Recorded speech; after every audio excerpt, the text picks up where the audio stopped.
धर्म संस्थापना के देवता भगवान श्री कृष्ण के चरणों में मेरा नमन।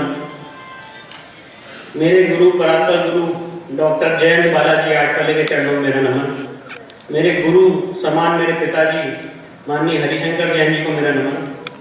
सम्मानीय मंच माननीय Pushpendra ji, general GD Bakshi, colonel RSN Singh, Pawan Sinha ji, मंच पे विराजमान सारे सम्मानित व्यक्ति, मेरे समक्ष बैठे मेरे सीनियर्स, मेरे भाई, मेरे बहन, आप सबको मेरा बहुत बहुत नमस्कार। और आज अपनी बात शुरू करने से पहले मैं सबसे पहले इस मंच का बहुत धन्यवाद देना चाहता हूं जिसने मुझ जैसे युवा को यह अवसर दिया कि मैं आपके सामने आके अपनी बात रखूं, क्योंकि जो यहाँ पे सम्मानित मंच है, मैं ऐसा महसूस करता हूं कि मैं वहां पे बैठने के भी काबिल नहीं हूं, पर माननीय पुष्पेंद्र जी ने मुझे ये अवसर दिया कि मैं इनके साथ डायस शेयर करूं।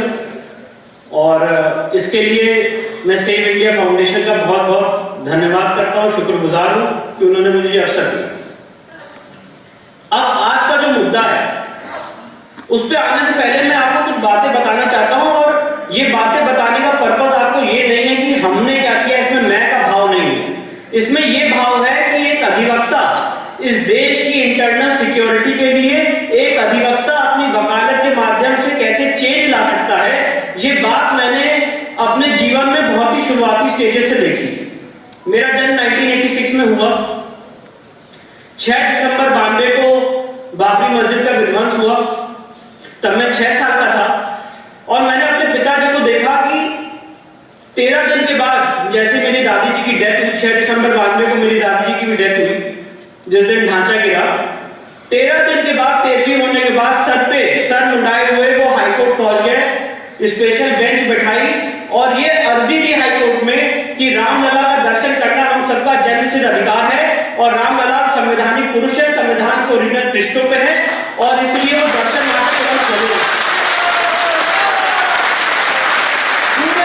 प्रदेश का माहौल। साइंस साहब बोल रहा था सिक्योरिटी छोड़िए, कोई पानी पूछने वाला भी नहीं था। और 10 दिन, जाड़े के दिन 10 दिन, आप जानते हैं लखनऊ में कितनी जाड़ा उस समय कितना पड़ता है, 10 दिन लगातार हाईकोर्ट में अकेले बहस की। पूरा हाईकोर्ट सिर्फ अदर साइड से भरा हुआ था, टोपियां ही टोपियां दिख रही थी और अकेले मेरे पिताजी ने हाईकोर्ट में बहस करके ये प्रूफ किया कि भगवान राम संवैधानिक पुरुष है, संविधान के ओरिजिनल पृष्ठों पे है। 1 जनवरी 1993 को इलाहाबाद हाईकोर्ट में जस्टिस जस्टिस हरिनाथ तिलहरी ने ऐतिहासिक फैसला दिया और माना कि भगवान राम संवैधानिक पुरुष है, वहां पे दर्शन तत्काल खोल दिए जाए। 2 दिन और आज का दिन है कि भगवान राम के दर्शन अनवरत चलते आ रहे। इससे मैंने क्या सीखा? इससे मैंने ये सीखा, और वही दिन था 6 साल की आयु में मैंने डिसाइड कर लिया था कि मुझे वकालत के पेशे में ही आना। इसके बाद आपको पता होगा 1996 में कल्याण सिंह गवर्नमेंट को उस समय के प्रेसिडेंट ने बर्खास्त कर दिया था। पहली बार हिंदुस्तान की लीगल हिस्ट्री में ऐसा हुआ कि किसी राष्ट्रपति शासन को किसी भी हिंदुस्तान की कोर्ट ने अवैध किया। और मेरे पिताजी ने उसमें आर्गुमेंट किया था, जस्टिस काटजू, जस्टिस बीएम लाल, जस्टिस ब्रजेश कुमार की बेंच थी। और खास बात ये थी कि मैं हमेशा उनके साथ जुड़ा रहता था, उनकी कोर्ट की हर एक बहस को सुनता रहता था। और उन्होंने बहस की और उन्होंने कहा कि गवर्नमेंट ऑफ उत्तर प्रदेश और गवर्नमेंट फॉर उत्तर प्रदेश में फर्क होता है। ऑफ को उन्होंने व्याख्या की और 3 जजेस की बेंच ने इलाहाबाद हाईकोर्ट के फैसला दिया और पहली बार हिंदुस्तान की कॉन्स्टिट्यूशनल कोर्ट ने एक प्रेसिडेंट प्रोक्लेमेशन को असंवैधानिक घोषित किया और सुप्रीम कोर्ट से भी वो केस अब जीते। और उसके बाद आज स्वर्गीय कल्याण सिंह ने उसके बाद ओथ ली। तो मैंने ये जाना कि एक वकील की ताकत इतनी हो सकती है कि वो अपने वाक्य से, अपनी रिसर्च से एक आदमी को चीफ मिनिस्टर भी बना सकता है। जब ये चीजें मैंने देखी, उसके बाद सन 2000 आया, जब सोनिया गांधी की इलेक्शन पिटीशन मेरे पिताजी ने बहस की। सुप्रीम कोर्ट में धुआंधार बहस हुई 5 दिन तक लगातार जस्टिस लाहौटी की बेंच में, और उन्होंने वहां पे भी यही कहा, सिटीजन ऑफ इंडिया और इंडियन सिटीजन में फर्क होता है। और जो आज का मुद्दा है आंतरिक सुरक्षा, वो उस समय उन्होंने पॉइंट आउट किया, क्योंकि सेक्शन 5 ऑफ सिटीजनशिप एक्ट 1995 में ये व्यवस्था है कि आप शादी के आधार पे भी नागरिकता ले सकते हैं। तो उस समय उन्होंने पॉइंट किया कि इंडिया में डुअल सिटीजनशिप परमिसिबल नहीं है, इटालियन सिटीजन भी हैं ये, और इसलिए इनको इंडिया की नागरिकता नहीं मिल सकती है। She is only a Indian citizen, not citizen of India. जो आदमी यहाँ पे पैदा होता है उसके साथ ऑफ लगता है। For example Vishnu Shankar Jain son of Harishankar Jain, Harishankar Jain son नहीं होता है। तो इसीलिए उन लोगों को हमेशा इंडियन सिटीजन माना जाता है। और सुप्रीम कोर्ट की बेंच ने माना कि ये फोरेंसिक लॉजिक है, ये फोरेंसिक एबिलिटी है, and we appreciate the forensic point of the learned lawyer. और सोनिया गांधी के जो वकील थे सुप्रीम कोर्ट में, उन्होंने एक ही बात कही कि जो जैन साहब कह रहे हैं सही है, इसको इस केस में डिसाइड नहीं करिए, नहीं तो पॉलिटिकल हैवक हो जाए। पर पॉलिटिकल हैवक हुआ। आगे चल के राष्ट्रपति ने, आप सब जानते हैं, उनसे उनकी नागरिकता पूछी। तो सवाल ये, मैंने ये सारी चीजें उनसे सीखी कि कैसे एक क्रांति अपने देश के लिए सारी बातें आप ला सकते हैं कोर्ट के मंच पे, अपनी रिसर्च से, अपनी मेहनत से आप वो बातें लोगों के सामने रख सकते हैं। आंतरिक सुरक्षा के मुद्दे पे आप इतना काम कर सकते हैं। शांति सुरक्षा बल का निर्माण किया था, यहाँ पे बहुत सीनियर लोगों को पता होगा, जिसमें 50% हिंदू होने थे, 50% मुस्लिम होने थे। और शांति सुरक्षा बल को मेरे पिताजी ने चैलेंज करके अवैध घोषित करवाया। और यही बात रखी हाईकोर्ट के सामने कि जब ये फोर्स निकलेगी वो ये नहीं देखेगी, और जो बात मैं बोल रहा हूँ ये ऑन रिकॉर्ड है, उन्होंने कहा कि जब ये फोर्स निकलेगी तब वो ये नहीं देखेगी कि जैन का बच्चा है कि श्रीवास्तव का बच्चा है, जैसा श्रीवास्तव थे, जैन का बच्चा है कि श्रीवास्तव का बच्चा है, वो देखेगी हिंदू का बच्चा है, भूल दो। आप हिंदुओं का मैसेकर कराना चाहते हैं। और वो ऐसे आर्गुमेंट्स थे जो मैं एक बालक के रूप में जब मैं बैक बेंच पे बैठ के देखता था तो मेरे रोंगटे खड़े हो जाते थे। सोनिया गांधी के केस में उन्होंने सुप्रीम कोर्ट के 3 जजेस के सामने कहा कि जनाब, मैं यहाँ पे अपने लिए कुछ मांगने नहीं आया हूं, मैं आपके सामने ये मांगने आया हूं कि जब कभी आगे ये देश गुलाम हो तो कोई ये ना कहे कि इस देश की जुडिशरी ने सही टाइम पे सही निर्णय नहीं लिया। और एक दिन ऐसा आएगा, उन्होंने सुप्रीम कोर्ट के 3 जजेस के सामने कहा कि एक दिन ऐसा आएगा कि बेनजीर भुट्टो इंडिया में आके किसी शादी करेगी और कश्मीर पाकिस्तान को दे देगी। आप वो दिन देखना चाहते हैं? अगर वो दिन देखना चाहते हैं तो वोट कर दीजिए। तो जब ये चीजें मैंने देखी इस रिसर्च के साथ, इस मेहनत के साथ, 2010 में अपने पिताजी के हाथ बटाते हुए मैं वकालत के प्रोफेशन में आया। और भगवान राम की बहुत बड़ी अनुकंपा थी कि मेरे जीवन का सबसे पहला केस राम मंदिर का केस था, और भगवान राम ने मुझे अपना वकील बनने का अवसर दिया, उनकी सेवा करने का अवसर दिया। और राम मंदिर के केस, मैं ऐसा मानता हूं, हिंदुस्तान की लीगल हिस्ट्री में बहुत बड़ा टर्निंग पॉइंट है। और ये जितने लिटिगेशंस हो रहे हैं, इन सब का बहुत बड़ा मूल राम मंदिर के केस में है। और राम मंदिर के केस का अगर आप पैरा 116 पढ़ेंगे तो उसमें सुप्रीम कोर्ट के 5 जजेस ने ये कैटेगोरिकली होल्ड किया है कि मंदिर बनाने का जो संकल्प है वो अमर है, वो अमिट है। आज यहाँ पे आज मैं यहाँ काशी में खड़ा हूं, हम सबको पता है कि औरंगजेब ने यहाँ पे आदि विश्वेश्वर ज्योतिर्लिंग को विध्वंस कर दिया। और अभी यहाँ पे हमारे सम्मानित कर्नल RSN सिंह ने कहा कि सनातन कभी मिटता नहीं। वही बात, वही भाव पैरा 116 में राम जन्मभूमि के केस में सुप्रीम कोर्ट ने कहा है कि मंदिर बनाने का जो संकल्प होता है वो अमर है, वो अमिट है। कोई भी आक्रांता उसको तोड़ दे, डिमोलिश कर दे, वो संकल्प अमर रहता है।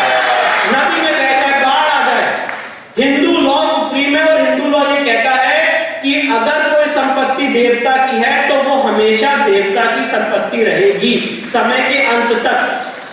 तो अगर हम ये प्रूव करते हैं कि कोई जगह इतिहास में मंदिर थी और उसको डिमोलिश करके मस्जिद बनाया गया है, तो वो कभी भी वैलिड मॉस्क नहीं हो सकती है, ना कोई इस्लामी स्कॉलर ऐसा कह सकता है।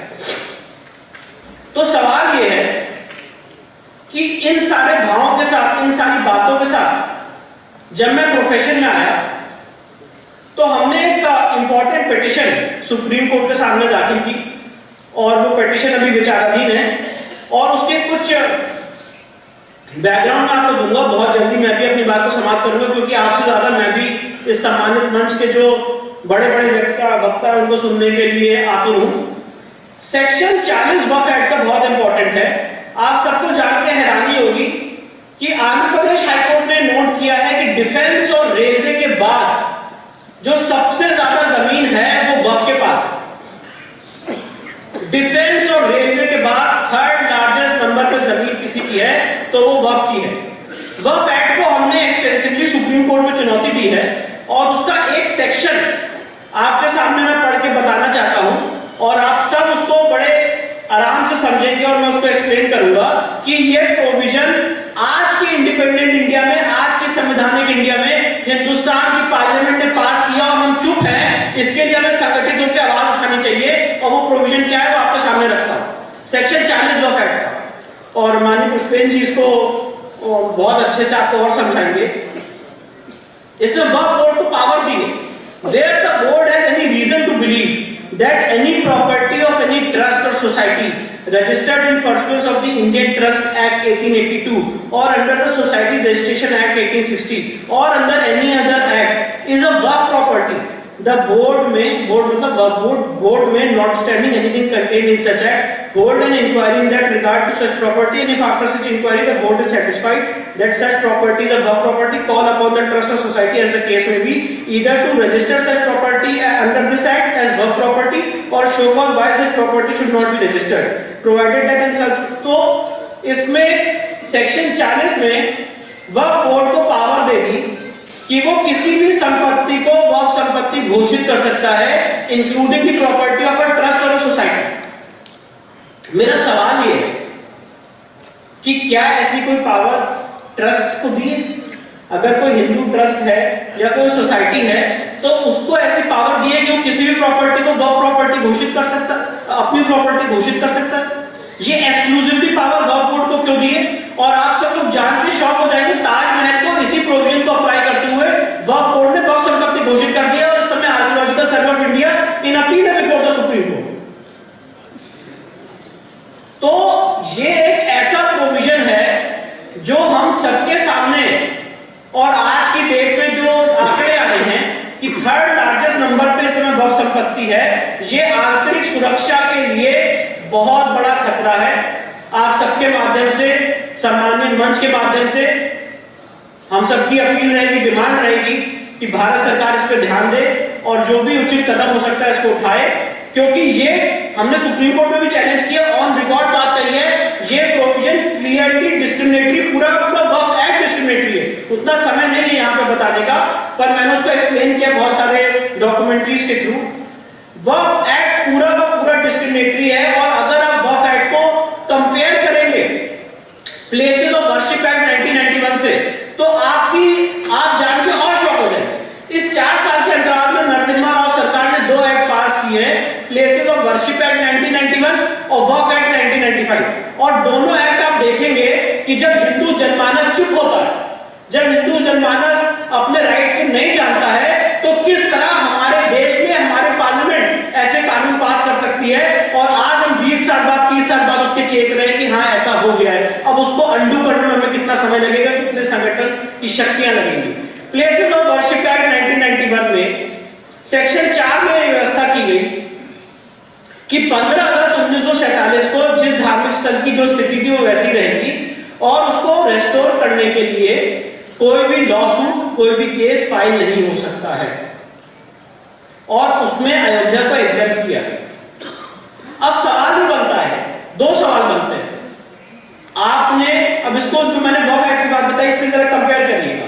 आपने एक तरफ हिंदू जनता को रोक दिया कोर्ट में जाने से या कोई केस दायर करने से अपने लीगल हक के लिए।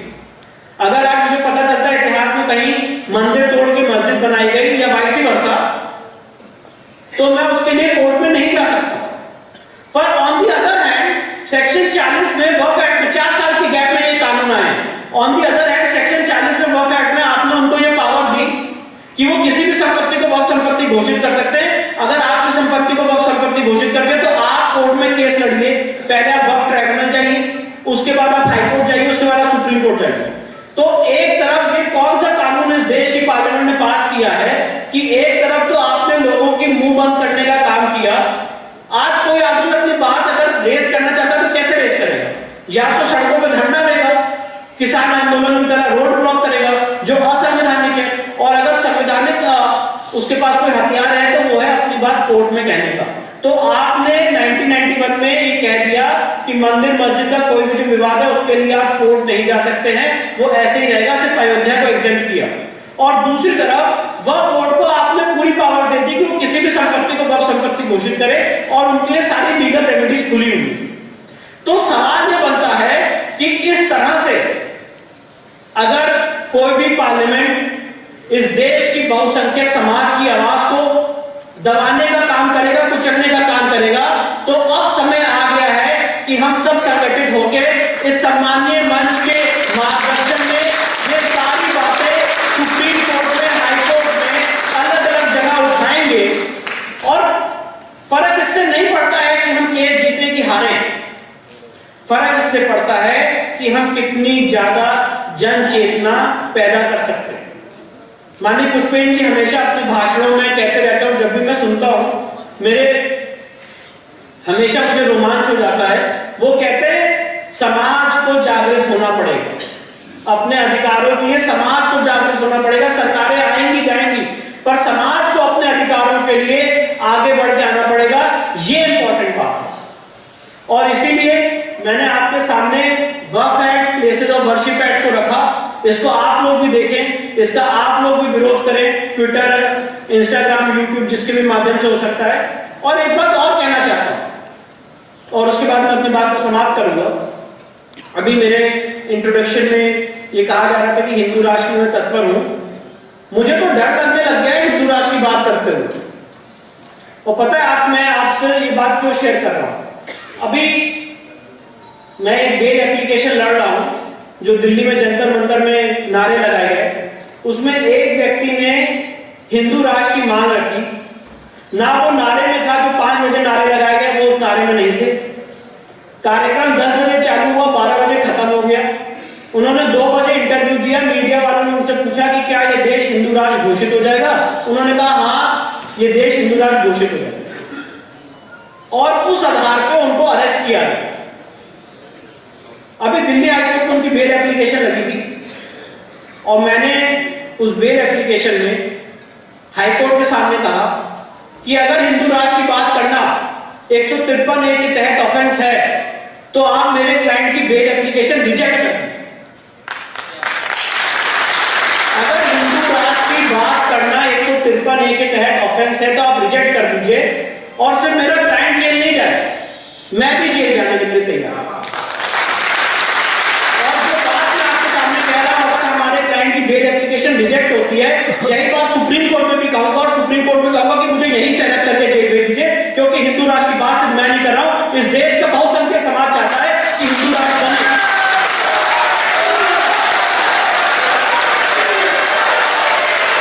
हिंदू राष्ट्र की बात करना कभी भी ऑफेंस नहीं हो सकता, क्योंकि हिंदू राष्ट्र का मतलब नहीं होता है कि हम किसी को मारेंगे या काटेंगे, कत्लेआम कराएंगे। हिंदू राष्ट्र का मतलब होता है एक आध्यात्मिक राष्ट्र, एक ऐसा राष्ट्र जो राम राज्य की परिकल्पना को लेकर चलता है। जैसे कि अभी कर्नल आर.एस. सिंह ने कहा कि धर्म और रिलीजन अलग होता है और धर्म को डिक्शनरी में अलग से डिफाइन किया गया। और आप इस देश के समाज को सेकुलर होने के लिए मजबूर नहीं कर सकते। सरकारें सेकुलर होती, लोग सेकुलर नहीं होते। मैं ये मानने के लिए बात नहीं हूं कि सर्वधर्म संभाव। मैं मानता हूं कि मेरा ही जो धर्म है वो सुप्रीम है और दूसरे आदमी को भी इजाजत है कि वो माने उसका धर्म सुप्रीम है। सरकारें सेकुलर होती, लोग सेकुलर नहीं होते। और इसीलिए आज आपके सामने ये मौका मिला कि मैं अपनी बात रखूं, आपके सामने इंटरनल सिक्योरिटी ऐसे इतने इंपॉर्टेंट इश्यूज को डिस्कस करूं। सेव इंडिया फाउंडेशन का, माननीय पुष्पेंद्र जी का, जी.डी. बख्शी का, आर.एस. सिंह साहब का, डॉक्टर पवन सिन्हा साहब का, सबका बहुत बहुत धन्यवाद। उन्होंने ये अवसर दिया और आप सबके सामने आके अपनी बात रखने के लिए मुझे ये अपॉर्चुनिटी दी। आप सबका बहुत बहुत धन्यवाद। मुझे प्यार से सुनिए।